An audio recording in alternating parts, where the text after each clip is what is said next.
ESD is about building the knowledge and skills and developing values in order to enable everyone on this planet to contribute effectively to a more sustainable future. It's a lot about developing different kinds of skills, especially, but problem-solving skills, critical thinking skills, system thinking skills, and so on. And then it's also very important not only to develop your knowledge in terms of facts, but also in terms of getting your own experiences of acting. And thereby you develop what we call an action competence in ESD.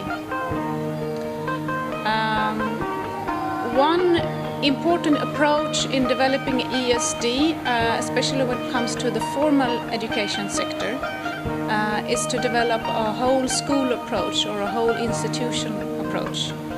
And this means that sustainability is guiding all the different kinds of ways of teaching and learning at the schools and all its operations and activities. We usually divide it into 6 different development areas. The first is about infusing sustainability into the vision and mission and the policies of the schools, and also to ensure that everyone at the schools are participating, all students, all staff, and also all the parents and connected community members. The next area is about leadership structure and monitoring, which stresses the importance of the principal having a key role to drive the process of ESD whole school approach, and also setting up decision-making structures that can ensure that there is a continuity and a way of working with planning and implementing and following up the work at the school. And then you also need different kinds of monitoring and evaluation systems to see the progress of this whole school approach. And the next area is about teaching and learning, which means that you, as I said, you put sustainability into focus.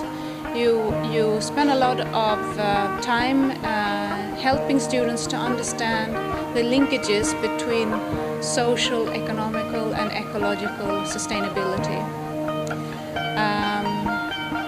And you use a variety of teaching and learning methodologies, and you usually put the learner, the pupil, in the center. So it's a student-centered approach.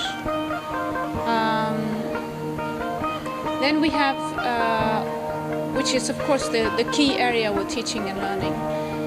Then we also have, as I slightly mentioned, the pupil in focus, which also means that the pupil needs to get some experience in showing leadership and taking decisions and having an influence.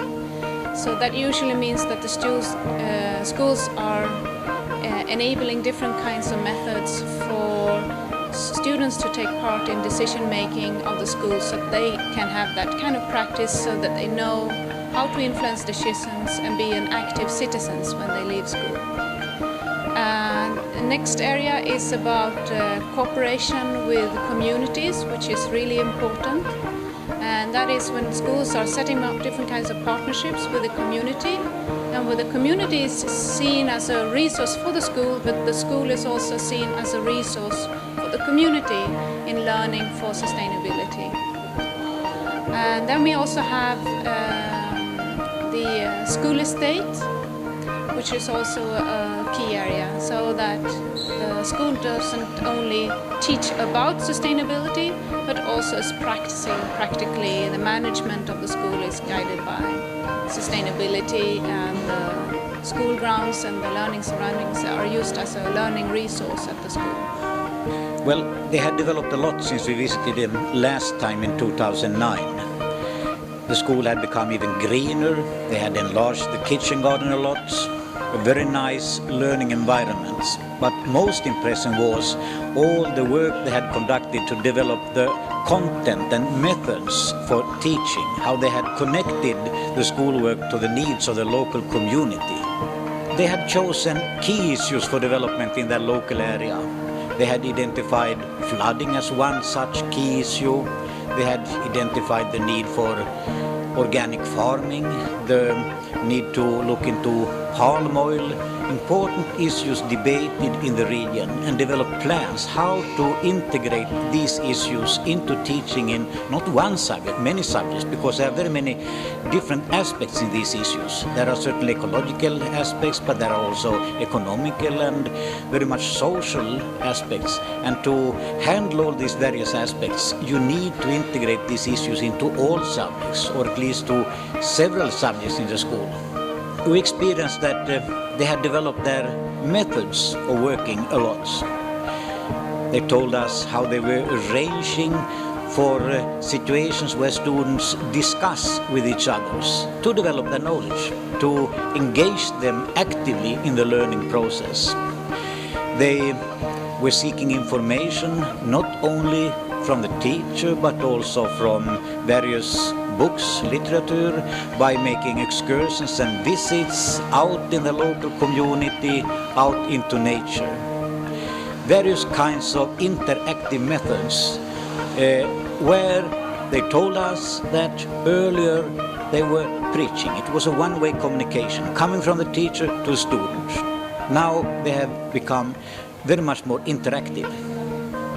It was also very much apparent that the relations between the students and the teachers had changed a lot when they had been working with these greening activities, planting trees, grass and flowers and developing the kitchen garden.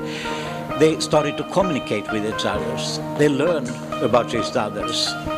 And that is a very important precondition for learning to take place when they are also working with subject teaching. As a result, we have seen in other countries, usually the results in national exams are increased because the conditions for learning have become better. Yeah, we have also seen that both students and teachers have gained a lot in self-confidence, which is also very important, so that they feel they have the courage and the strength to think in a different way, and also to be brave enough to test new solutions for sustainability. Well, actually, the pilot schools in Indonesia resemble pilot schools in the other countries that WWF is working in a lot, in East Africa, in Mongolia, in India. But they differ a lot from regular schools in their countries. But there are big resemblances because they usually start by greening activities, to go into subject teaching, to bring in the local important issues into subject teaching, to develop the methodologies to become much more interactive, which makes them more effective, which gives better learning results. If to regard the Indonesian pilot schools, we are very impressed that you have come very far to develop plans for integrating of local important issues into subject teaching. That we are very happy about the results in your pilot schools. It usually takes some time before you come to that step, but that's where your schools are today. To work with education for sustainable development is like a journey that will never have an end. It's a vision of reaching that sustainable future, and we don't know today what it looks like, and we will never be finished. And the same goes for ESD as well. You can always develop new plans and make new progressions.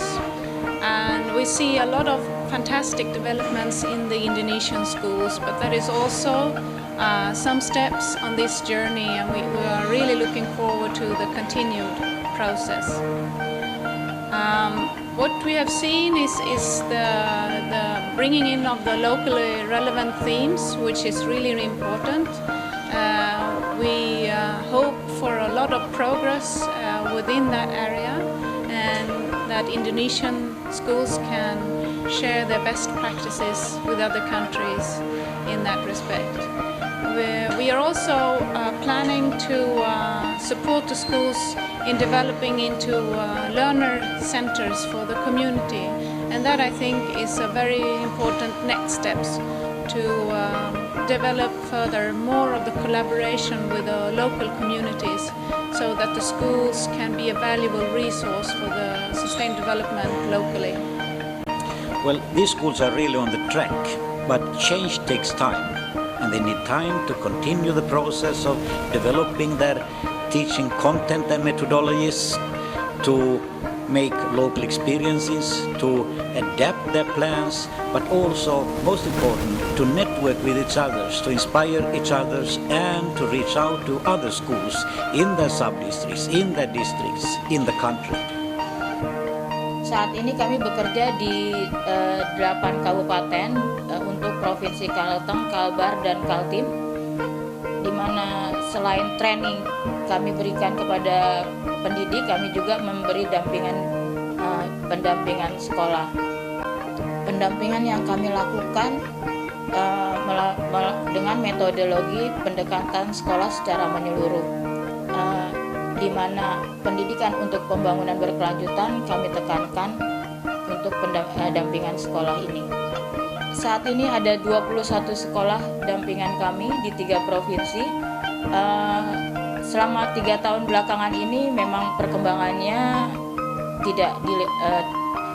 bisa dibilang tidak begitu cepat karena beberapa hambatan seperti dukungan dari lokal, dari pemerintah kabupaten, dari pemerintah pusat masih dirasakan sangat kurang. Dukungan dari pemerintah pusat sampai pemerintah daerah sangat dibutuhkan oleh kami, terutama kepada sekolah-sekolah yang ada di Heart of Borneo atau jantung Kalimantan.